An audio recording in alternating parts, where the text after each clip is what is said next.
تور لوګي تر غونډۍ پورته ولاړ ول. میرویس خان آس ته پونده ورکړه، د غونډۍ سر ته وخوت. لاندې په لامونو کې پراته کلي په تور لوګیو کې پټ ول. کله کله به د یوه توپ له خولې سره غوړنجه راووته. میرویس خان بیرته شاته وګرځېد، پر غونډۍ ښکته شو، د خپلو زرګونو کسانو مخې ته ودرېد، په لوړ غږ یې وویل: هلته واړوئ. سیدال خان ناصري مخکې ورغی، سترګې له اوښکو ډکې وې. میرویس خان وخندل: مه ورخطا کېږه، تشو کورونو ته یې توپونه نیولي دي. سیدال خان وویل: وخت یې نه دی. نه. سیدال خان آس ته پونده ورکړه، د لښکر تر سر لاړ، بیرته راوګرځېد، پر لوړه ودرېد، چیغه یې کړه: خیمې ودروئ. وخت ووت، میدان رنګارنګ خیمې ونیوه. میرویس خان وویل: راځه.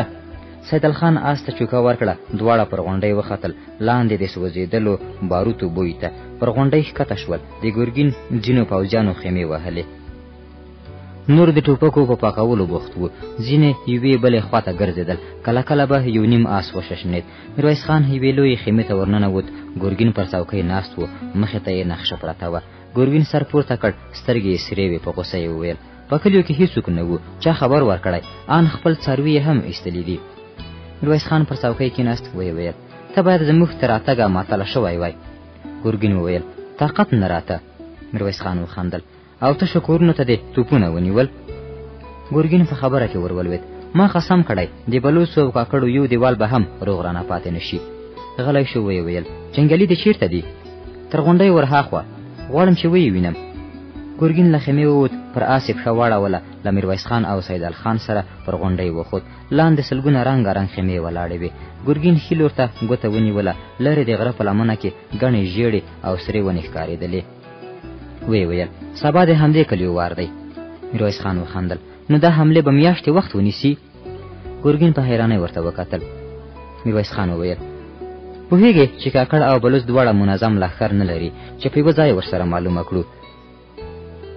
دوی جنګیالي په وړو ډلو ویشلي دي.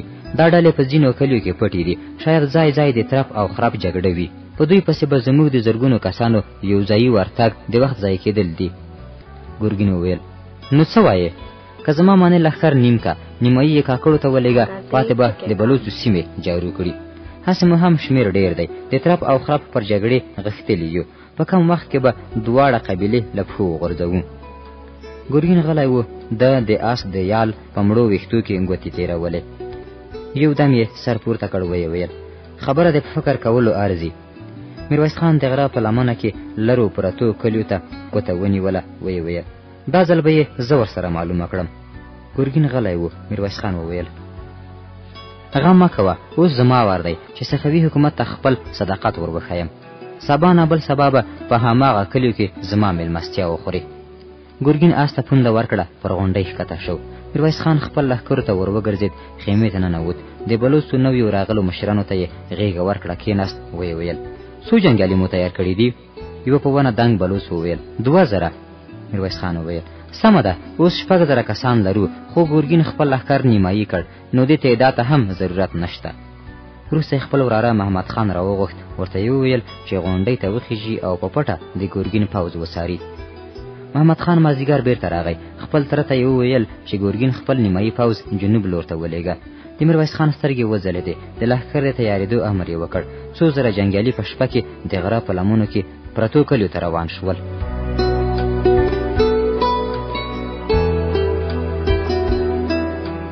میرویس خان یوې لوړې ته وخوت، لمر و، له خړو کورونو تور لوګي پورته کېدل. وړې ډبرې ورغړېدې. میرویس خان ور وکتل، سیدال خان پورته راخوت. میرویس خان پر لویه تیږه کېناست. سیدال خان وخندل: څنګه، څوک به وایي چې دلته جګړه نه ده تېره شوې؟ غلی شو، د میرویس خان تر څنګ کېناست، په سوځېدلې ساه یې وویل: څو کدانو ته مو اور ورته کړ، وینې یې د پروړې لوګی تر ډېرو وي.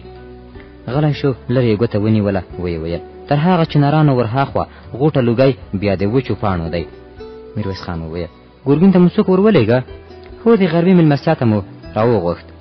میرویس خان سوړ اسویلی ویست: خو زما زړه دربېږي، ګرګین دومره کمعقل نه دی چې د څو زړو کادانو په سوځېدو دې غلط شي. دومره خو به وایي چې جګړه بې مړو نه وي. سیدال خان وخندل: خو دا ستا نقشه وه، ودې ویل چې ګرګین باید له لرې دا لوګي وویني. میرویس خان ودرېد، سړه ساه یې وایسته: که مړي نه لرو، اسیران خو تیارولی شو. سیدال خان په حیرانۍ ورته وکتل. میرویس خان وویل: د یو څو خپلو بلوڅو ملګرو لاسونه ور وتړئ. ګام یې واخیست، خو بیرته ودرېد. ویې ویل هغه ځای وینې؟ سیدال خان خپل لاس پر تندي کېښود، سترګو ته یې سیوری جوړ کړ. ویې ویل لاندې د توت زړې ونې یادوې؟ هو هماغه ځای دښتې ته نږدې او له کلیو لرې دی. شاوخوا تکړه نښه ویشتونکي پټکه. میرویس خان دښتې ته وکتل. لرې د تت سیوري غوندې تکه توره را روانه غوټه ښکارېدله. میرویس خان د سره انګار پر سر پیدلې پسه ته ور وګرځېد. د پسه ورون ته یې چاقو ونیوه، وړه ټوټه یې ترې بېله کړه. په ډکه خوله یې وویل هر څه سم دي. یو چاغ بلوڅ وویل نه پوهېږم، 12 پسونه مو اور ته نیولي دي. میرویس خان وویل بس د ګرګین خو به هم ډوډۍ ته سلامت لښکر نه راولي. لاړ د توت سیوري ته له خپلو قمندانانو سره کېناست. ویې ویل توپانچې مو ډکې دي؟ یوه ځواب ورکړ هو، مخکې مو باروت او غټه چاره ور واچوله. سیدال خان وویل 500 نښه ویشتونکي همدلته دي، نور جنګیالي په شاوخوا ونو او لویو بوټو کې پټ شوي دي. میرویس خان دښتې ته وکتل. تور آسونه را روان ول. ویې ویل د حملې لپاره بیړه مه کوئ، د ګرګین لښکر ستړی دی، خیمې وهي. له ډوډۍ وروسته به یې نیم جنګیالي ویده وي. د ګرګین لښکر ودرېد. د میرویس خان تندی تریو شو. لرې یې واړول. فکر نه کوم چې د ټوپک ګولۍ ور ورسېږي. په بیړه ودرېد. ویې ویل له ما سره راځئ. پر آس سپور شو. 12-14 کسان ورپسې ول. دښتې ته ورغلل. ګرګین مخکې راغی. میرویس خان ته یې کلکه غېږه ورکړه. په خندا یې وویل لوګي مې ولیدل، پوهېږم د باغیانو بیخ دی ور ایستلی دی، خو لا هم ډېر کورونه روغ ښکاري. میرویس خان وخندل. ګرګین وویل دښمن څومره تلفات لري؟ 100 کسان. د ګرګین بریتونه وځړېدل. میرویس خان وخندل. نور تښتېدلي هغوی چې جګړه کوله یا مو ووژل او یا مو ژوندي ونیول. د ګرګین سترګې وځلېدې. بیا هم ښه ده. یو دم یې چیغه کړه پسې ورځو، یو وژنو، نه یې پرېږدو. میرویس خان شاوخوا وکتل. ویې ویل دا ځای مناسب نه راته ښکاري. لښکر ته دې ووایه چې مخکې لاړ شي. که 3000 کسانو ته ډوډۍ نشو ورکولی، اوبه خو به نږدې وي. ګرګین وخندل. خو تا د مېلمستیا خبره کړې وه. اوس هم نه یم پښېمانه. تر هماغه ونو لاندې مې ترتیبات نیولي دي، خو یوازې 300 کسانو ته ډوډۍ ورکولی شم. ګرګین په خبره کې ورولوېد. خو غواړم چې اول د دښمن پرې شوي سرونه ووینم. میرویس خان وویل وبه یې وینې، خو د خولې خوند مه خرابوه، اول ډوډۍ وخوره. ټول پر آسونو سپاره شول. حرکت یې وکړ. شېبه وروسته د توت زړو ونو ته نږدې د روانو اوبو پر غاړه ودرېدل. ګرګین 300 کسان بیل کړل. له میرویس خان سره پورته وخوت. ټول تر زړو توتانو لاندې پر هوارو شویو لمسیو کېناستل. ګرګین شاوخوا وکتل. ویې ویل جګړه خو بې پرې شویو اندامونو نه وي. سیدال خان ناصري وویل صاحب جګړه پورته په کلیو کې شوې ده، اوس هم د بلوڅو سرونه پراته دي. ګرګین پوزه کش کړه. په خوند یې وویل د کباب بوی نور هم وږی کړم، خو اول اسیران راولئ. میرویس خان یو پوځي ته اشاره وکړه. شېبه وروسته ګڼ لاس تړلي کسان راوستل شول. ګرګین ودرېد. قطار ولاړ لاس تړلو کسانو ته ورغی. ټنډه یې تروه شوه. شانو تاسو د صفوي حکومت د مالیې مامورین وژل؟ یو دم یې لاس تړلی ځوان تر څڼو ونیوه. چیغه یې کړه احمقه، اور ته دې اچوم. د ځان ژامې ته یې سوک ورکړ. د ځوان ورمېښ کوږ شو. له خولې یې وینو داره وکړه. ولوېد. میرویس خان منډه ور واخیسته. تر ګرګین یې غبرګ لاسونه را وګرځول. ویې ویل مه کوه، زه یې خپله وژنم، خو اوس یې وخت نه دی، ډوډۍ تیاره ده. ګرګین پر خپل ځای کېناست. یو دم یې توپانچه را وایسته. ټک شو. لاس تړلی بلوڅ لاندې ورغړېد. د ګرګین له خولې لاړې باد شوې. ټول اسیران ووژنئ. د ګرګین پوځیانو له خپلو اوږو ټوپکونه ښکته کړل. میرویس خان چیغه کړه حمله. له نږدې ونو او ډبرو سپینې لوخړې راووتې. ډزې شوې. د ګرګین څو عسکر ولوېدل. میرویس خان خپله توپانچه ګرګین ته ونیوله، خو د ګرګین مخې ته د هغه یو عسکر ځان واچوه. تر خوله یې تیره کوکه راووته. لاندې ولوېد. ګرګین منډه واخیسته. زر شو. غشه یې تر غاړې ووت. د ګرګین 300 عسکر یو په بل پسې ولوېدل. میدان د سوځېدلو باروتو بوی ونیوه. میرویس خان ورمېښ کوږ کړ. د ګرګین ګڼ سپاره په چټکۍ سره را روان ول. د ټوپکو نلۍ ور واوښتې. آسونه وششنېدل. د ګرګین څو عسکر یو بل پسې ولوېدل. درب شو. د توت د ونو لوی شاخونه را ولوېدل. میرویس خان چیغه کړه توپچیان په نښه کړئ. له دوهم درب سره له ځمکې پورته شو. پر ونه ورغی. اوږه یې د ونې له تنې سره ولګېده. ولوېد. سترګو ته یې دوړه ودرېده. ویې ټوخل. خپلې توپانچې ته ور وښوید. نږدې چیغې یې واورېدې. یوه ډله جنګیالیو د ګرګین د لښکر خواته منډې ور وهلې. میرویس خان چیغه کړه په خپلو ځایونو کې پرېوځئ. درب شو. د توپ ګولۍ د جنګیالیو په منځ کې ولګېده. په ونه کې څرار شو. له ژېړو پاڼو سرې سرې غوښې راولوېدې. یو غوڅ شوی لاس ورباندې راغی، څنګ ته ولوېد. سره بوټۍ لا پورته پورته غورځېده. میرویس خان یو ټوپک ته ور وښوېد. د سره رنګ اغوستي کوټ سپور یې په نښه کړ. سپور له آسه ولوېد، ودرېد. د ګرګین توپانچه یې ور واخیسته، منډه یې کړه. ځخ شو، له ډبرې بڅري باد شول. میرویس خان چیغه کړه، له همدې لوړو یې په نښه کړئ. توپانچه یې د ګرګین یوه پوځي ته ونیوله. ماشه یې کش کړه، تشه وه. بېرته شاته وښوېد. ټوپک یې راواخیست، توت ته ودرېد. لرې توپچي یې په نښه کړ. دوړه راغله، پر سترګو یې لستونه یې تېر کړ. بېرته یې سترګه پټه کړه. ډز شو، توپچي ولوېد. په بیړه یې ټوپک ډک کړ. مخامخ را روان پوځي ته یې ونیوه، ونه لګېد. پوځي را ورسېد، له آسه یې پر میرویس خان ور ټوپ کړل. دواړه لاندې ورغړېدل. پوځي یې پر ټټر کېناست. میرویس خان د هغه لاس ونیو. د تېره خنجر څوکه یې تر سترګو پورته ولاړه وه. پوځي د خپل بدن ټول زور پر خپل مټ واچوه. د چاړې څوکه د میرویس خان پر ټنډه ولګېده. پر ښۍ سترګه یې وینه راغله. یو دم د پوځي لاس مړ شو. د میرویس خان پر ټټر ولوېد. میرویس خان پورې وهه. د پوځي تر ولیو نیزه ختلې وه. چیغې شوې. د میرویس خان جنګیالي له مورچو راووتل. مخامخ د ګرګین پر لښکر ورغلل. د ګرګین پوځیانو د دښتې خواته منډې وهلې. یو یو ولوېده. شېبه وروسته چوپه چوپتیا شوه. دښته له سرو کوټونو ډکه وه. میرویس خان له خپلې پټکي ریتاړه وایسته. تنده یې پرې وتاړه. ورغی، آسونه او انسانان پراته ول. له ځینو خیمو سرې لمبې پورته کېدلې. اوبو ته ور وګرځېد، کېناست. لپه یې ډکه کړه، سیوري ورباندې راغلل. د خوشحالۍ ناره یې واورېده. خان صاحب بریالي شوو. میرویس خان ور وکتل. سیدال خان او نور څو جنګي قمندانان ولاړ ول. میرویس خان خپل مخ ته اوبه ور واچولې. لستونه یې پرې تېر کړ. سیدال خان وویل، د تندي وینه دې لا نه ده درېدلې. میرویس خان ودرېد. شاوخوا یې وکتل. له ولاړو ژېړو بوټو په وینو لړلې پښې راوتلې وې. ویې ویل، څومره تلفات لرو؟ سیدال خان وویل، نه پوهېږم، خو 700 ته رسېږي. میرویس خان سړه ساه وایسته. له پورته سپکې سپورې راغلې. میرویس خان ور وکتل. 2 کسانو د ګرګین مړی له پښو نیولی و. په تیږو کې یې کشاوه. میرویس خان وویل، ورته ووایاست چې د مړو بې احترامي ښه نه ده. یو کس ورغی، له 2 کسانو سره ودرېد، خو هغوی پورې وهه. بېرته یې د ګرګین مړی تر پښو ونیو، کاش یې کړ. د ګرګین سلامته پایسه راوخته. میرویس خان ګړندي ګامونه واخیستل. د یوه ژامې ته یې سوک ورکړ، ولوېد. میرویس خان چیغه کړه، په موږ کې د مړو سپکاوی نشته. لوېدلی سړی ودرېد. په وینو سرې لاړې یې توکړې، سترګې یې رډې راوختلې. خو ده زما ورور رازندی کړ. میرویس خان وویل، سمه ده، سزا یې ولیده، بس نور څه پرې کوې؟ سړی روان شو. میرویس خان کېناست. ګرګین ته یې وکتل. د ګرګین سترګې سپینې راختلې وې. له غاړې یې تازه وینه راتله. ولاړ شو. په خاورو کې پروت څادر یې ور واخیست. د ګرګین پر لوڅ ورون یې واچوه. دښتې ته یې وکتل. د مړو پر سر ټپوسان ګرځېدل. ویې ویل، د ګرګین عسکرو ته قبرونه وکیندئ. یو غږ یې واورېد، صاحب سخته ده، 2-3 زره کسان دي. میرویس خان وویل، دا سمه ده چې دښمن دی، خو انسانیت یې هم ویلی دی. لیوانو او ټپوسانو ته یې نه پرېږدم. غلی شو. سړه ساه یې وایسته. د خپلو کسانو مړي باید د هغوی کورونو ته وسپارو.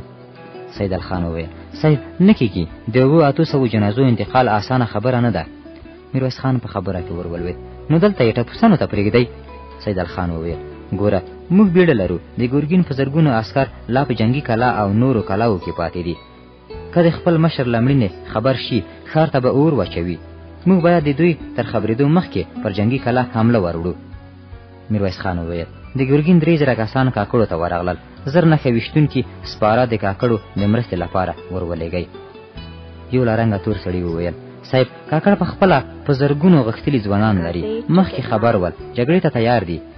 میرویس خان وویل، زما خبره ومنئ، همدا اوس 1000 غښتلي ځوانان تیار کړئ.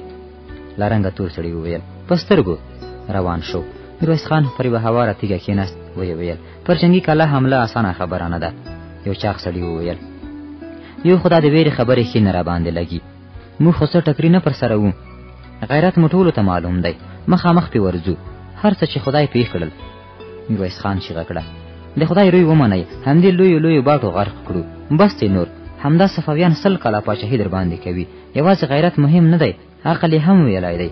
پوهېږم چې د جنګي کلا نیول مهم کار دی، خو په کمو تلفاتو.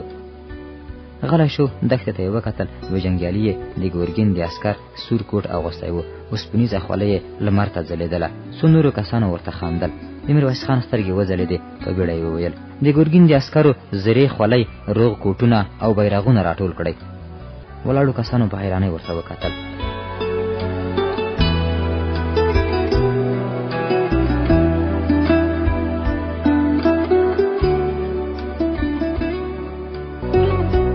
میرویس خان په خاورو کې کښلو لیکو ته وکتل، ویې ویل د جنګي کلا لمر خطو خواته بازار پروت دی، کله دې خوا حمله وکړو نو عام خلک تاواني کیږي، دلته باید یو ډز هم ونه شي، شمال ته یې غار دی او جنوب ته یې څو کلي او کروندې پرتې دي.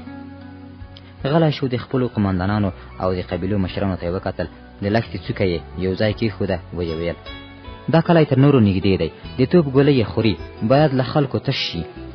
سر یې پورته کړ، بابو جانه دلته د لښتې پر ژۍ کتار ونې ولاړې دي، ته به څو تکړه نښه ویشتونکي در سره کړې، په بل څه کار مه لرئ. بس د جګړې له پیل کېدو سره یوازې د کلا پر دیوالونو ولاړ توپچان سر پورته کولو ته مه پرېږدئ. غلی شو، لیکو ته یې وکتل، ویې ویل بهادر خانه دا ځای وینې؟ په ونه لوړ ځوان ورمخکې شو، د لښتې څوکې ته یې وکتل. میرویس خان وویل دلته څه دي؟ زړې کنډوالې. میرویس خان وویل ته به له 300 جنګیالیو سره په همدې کنډوالو کې پټېږي، له اول ډز سره به ځانونه د کلا عمومي دروازې ته رارسوئ. پاتې شوه د جنګي کلا جنوبي برخه، دلته د انګورو باغونه دي، پاڼې به یې ژیړې وي، خو که احتیاط وکړو سلګونه کسان پکې پټېدای شي.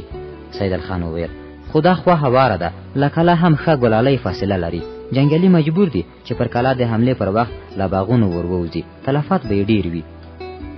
میرویس خان وویل بله چاره لرو؟ ټول غلي ول. ملا پیر محمد میاجي وویل دا خو ماته پرېږدئ، 1200 کسان لرم، لومړی به د توپچانو غم وخورو. میرویس خان وویل دې خواته 5 توپونه ولاړ ول، خو دوه یې ګورګین پر بلوڅو او کاکړو د حملې لپاره راښکته کړل، که یې بل نه وي ورخېژولی له 3 توپونو سره چاره کېږي. غلی شو، لښته یې ور واخیسته، ویې ویل پاتې شوه د کلا لویدیځ لور ته عمومي دروازه، دلته د پټېدو ځای نشته، له څو دیوالونو پرته یې ټوله مخه د ورغوي غوندې صافه ده. د لښکر ډېره برخه باید په همدې هوار میدان کې وجنګېږي، خو که مې فکر سم وخوت تلفات به مو کم وي. ګورګین له جنګي کلا 20 توپونه راویستل، خو 8 یې کاکړو ته له تلونکي لښکر سره ولېږل، موږ ته 12 توپونه په لاس راغلل. داود خان هوتک په خبره کې ور ولوېد نو له دې توپونو استفاده نه شو کولی؟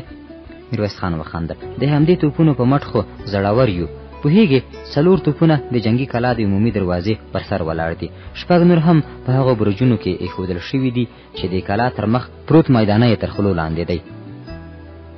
دا توپونه باید د توپونو په واسطه له منځه لاړ شي.